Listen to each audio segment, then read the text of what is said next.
Gawin mo ito sa pork ribs. Sarsa pa lang, siguradong mapaparami ang kain sa sarap. Ito yung ulam na malalim ang timpla, may tamis, alat, at konting asim na perfect sa bawat subo. Luto pa lang, amoy na agad ang sarap. May name is Nina Bacani, kaya naman, simulan na natin. Unahin natin mag-marinade. So gagamit tayo ng 2 kilo ng pork ribs. Tapos itimplahan lang natin ito ng 2 cups ng soy sauce, 1/4 cup oyster sauce, 2/3 cup brown sugar, isang buong minced na bawang, 1 cup ketchup, 2/3 cup calamansi juice, 2 teaspoon salt, at 2 teaspoon black pepper. Plus, 2 cups ng Sprite para sa tamis-asim linamnam na perfect balance. So ibabad lang muna natin ito ng 30 minutes pero mas maganda kung ibababad mo siya ng overnight.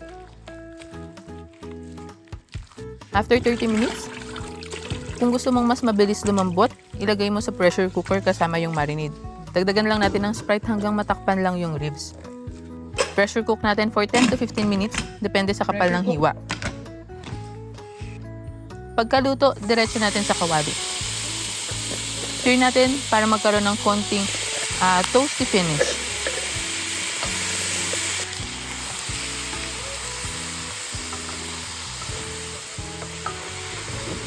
Habang nasa kawali yung ribs, gawin naman natin yung sauce.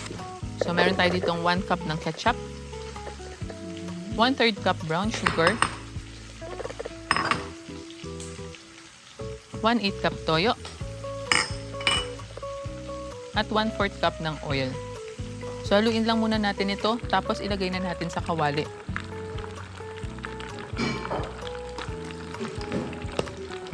Haluin natin kasama yung ribs at hayaan natin kumulo at dumikit sa bawat piraso ng ribs yung sauce.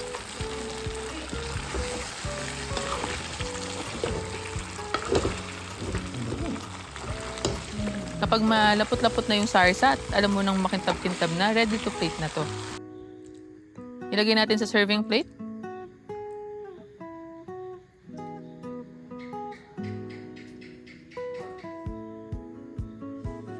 Garnish natin with spring onions para lang may contrast ng colors.